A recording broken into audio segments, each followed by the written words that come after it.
Bon, allez, je recommence. Catlef a presque toujours tort, épisode 14.01. Donc, déjà, je viens de me rendre compte qu'il y a d'énormes blancs parce qu'en fait, c'est pas moi qui fais des blancs. C'est quand je mets pause, ça coupe quoi. Donc, franchement, en fait, non seulement c'est chiant, je peux pas regarder des trucs et tout, mais en plus, je peux pas mettre pause. Donc, faut que je parle d'un seul coup.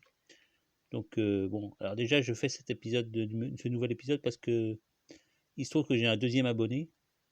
Alors je me disais, j'espère que c'est pas des sionards qui viennent m'espionner. Enfin, c'est quand même gentil si c'est un abonné, quel qu'il soit. Donc salut. Et si tu pouvais laisser au moins un commentaire pour que je puisse voir que tu sois pas un sionnard. Donc voilà. Donc maintenant je vais faire la rubrique Corriganda en essayant de tout lire sans mettre pause. Donc déjà je voulais parler de Evo Morales parce que l'autre jour en parlant de lui, j'ai suggéré que c'était un Aymara et donc il avait le droit de dealer de la coca. Bon, donc c'était un petit peu au-delà de ma pensée, quoi, parce que je ne l'accuse pas du tout. C'est l'article qui disait ça, qui disait qu'il était à coquiner avec une bande de mecs, de dealers de coca, dans son coin, là. Et donc, moi, je cautionne pas du tout ça, mais ceci dit, j'en ai rien à foutre de la coca, vive la coca. Tant que tu fourques ça aux Yankees, quoi, leur cocaïne de merde, le truc de bourgeois en plus, même s'il paraît que ça se popularise, là. Donc, bah écoute, je m'en fous, quoi. Allez, maintenant, à propos de Béatrice Elbaz ou Elbez. Donc, je voulais dire que j'ai oublié, c'est vrai que je pensais, la chanson là, je pensais à Nina. Nina, Nina, Nina, je sais que tu ne viendras pas. Donc, j'ai retrouvé, c'est le groupe qui s'appelle Babylon Circus. Donc, vous pouvez le trouver sur YouTube, hein, c'est une chanson. Alors, il chante en anglais de façon un peu bizarre, quoi. C'est marrant. Ensuite, donc voilà, donc, je mets toujours pas pause. Donc maintenant, Hervé Ryssen. Donc j'ai oublié de dire aussi qu'apparemment c'était un ex-gauchiste à la base. Alors je pense plutôt que c'était un LCR, NPA, genre plutôt qu'un lambertiste ou je sais pas quoi, un anarchiste. Donc en repensant à ça, ça m'a fait penser quand même au copain de Soral, l'abbé qui monte, je sais plus comment il s'appelle, qui écrit de la poésie là. Alors lui, je me souviens d'un article que j'ai arrêté de lire après, c'est vraiment ridicule quoi. C'est son truc, c'est genre j'ai à 60 piges, j'ai quand même le droit de me traîner avec des minettes dans le marais. Parce que son truc, c'est les petites minettes. Alors, il faut savoir que les LCR, c'est leur truc, ça. Quand ils étaient étudiants, ils allaient impressionner des petites lycéennes à la sortie des lycées, là, qui les regardaient avec des yeux pleins, avec plein d'étoiles. Et tu vois, ils se prenaient pour des rois. Donc, apparemment, lui, ça l'a marqué, tu vois. Et bon, c'est un peu le coup de tous les. C'est un peu le coup de tous les LCR, quoi. Alors, donc voilà, bah, voilà, maintenant ça y est, fini Koriganda. Si, je veux dire quand même que le père qui monte, au moins lui, il n'a pas trahi, je sais pas, je le vois plus, hein. Donc il n'a pas trahi Soral, il est toujours avec lui. Comme il dit, c'est un chef, faut le soutenir et tout, faut être derrière son chef. Bon, j'ai remis pause, j'espère que ça va pas refaire un blanc. Donc, alors le sujet dont je voudrais parler ce soir, c'est la guerre de Yougoslavie. C'est quand même un de mes grands regrets, parce que j'ai un peu marché à la propagande à l'époque. Je me suis malheureusement disputé avec quelqu'un qui soutenait, qui était contre la guerre de Yougoslavie. Donc moi, c'est parce qu'en fait, j'ai manqué, j'avais pas les bonnes informations, quoi. Pour moi, la Yougoslavie, c'était Tito, le Croate, qui était contre Staline, qui était plutôt neutre et tout. J'ai complètement zappé le truc, la Serbie, les Russes et tout. Et bon, c'est un manque de connaissances historiques. Ouais, alors, ouais, je parle quand même pour. Donc, c'est vrai que, en fait, hier, j'ai écouté un journal de RT là, à 20h, le journal court, hein, parce que le week-end, avec la forestier, là, le journal court, contrairement à la semaine où c'est. Bon, la mère d'Emourou a été remplacée, apparemment, je sais pas ce qui s'est passé. Donc, un mec qui est bien, là, un mec avec un nom breton.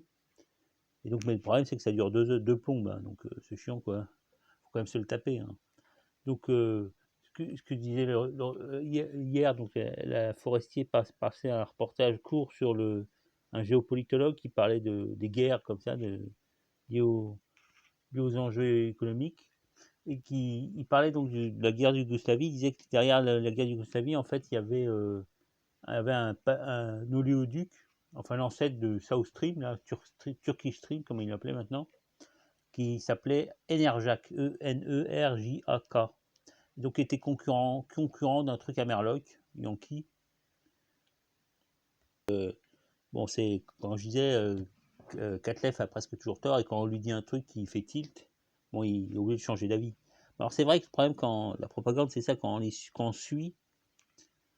on suit la propagande, on marche. Après, même si on revient à la raison, on a du mal on est obligé de rester un peu neutre, quoi. D'ailleurs, c'est pareil pour aujourd'hui pour le coronavirus. Alors, je dis pas que je suis neutre.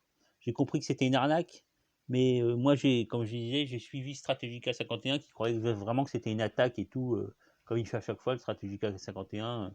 À chaque fois qu'il y avait des trucs en Syrie, il disait ça y est, c'est la guerre et tout. Bon, je sais pas s'il suivait sa source ou quoi, mais bon. Donc, le problème, c'est que quand tu suis la propagande au début, après, tu peux pas revenir, hein. Donc, c'était pareil, je connaissais quelqu'un d'ailleurs, c'est la même personne qui était contre la guerre de Yougoslavie, là, et qui a voté Hollande, pour pas, tout sauf Sarkozy, quoi, qui a voté Hollande pour que Sarkozy passe pas, et du coup, après, elle lui passait tout, quoi. Et donc, c'était ça. Donc, en fait, ça marche pour tout le monde. Quand tu mets le petit doigt, après, t'as le doigt qui part, hein. Bon, donc, je fais un petit aparté, là, parce que la personne qui était contre la guerre de Yougoslavie, c'est parce qu'elle était trotskiste, quoi. Et donc, elle avait adhéré au trotskisme parce qu'elle était contre l'Europe. Enfin, elle avait adhéré parce qu'elle était contre l'Europe. Et après, bon, trotskiste lambertiste, je précise, hein. C'est pas la LCR, quoi. Donc, elle était contre l'Europe, et puis elle était aussi bien sûr contre la guerre de Yougoslavie, et puis anti-sioniste aussi, parce que les lambertistes, c'est genre comme des juifs d'avant-guerre, quoi, comme le Natura Carta et tout, les mecs qui étaient anti-sionistes. Et donc le truc marrant à dire pour les lambertistes, c'est que quoi qu'ils disaient qu'ils étaient non gauchistes, pas gauchistes et tout, ils se foutaient des gauchistes. Finalement, ils ont fait un schisme là, il y a quelques années là. Ils sont frités la tronche. Puis ils n'étaient pas aussi forts que dans les années 70, hein, donc ils sont un peu sur les genoux. Donc ils sont un peu coupés en deux, quoi. Donc c'est Gluckstein qui s'est fait virer, qui a été mis en minorité.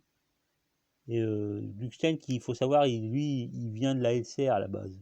Donc il y a des vieux du trotskisme qui n'ont jamais pardonné, non seulement de devenir à la LCR, mais d'être devenu le chouchou de Lambert, quoi. Lambert, qui c'est un pseudonyme, un blaze, comme ils disent.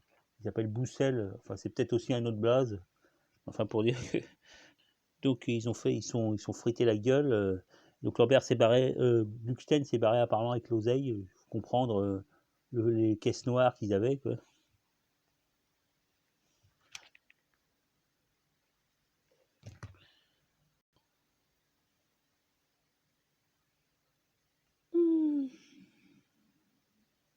Merde.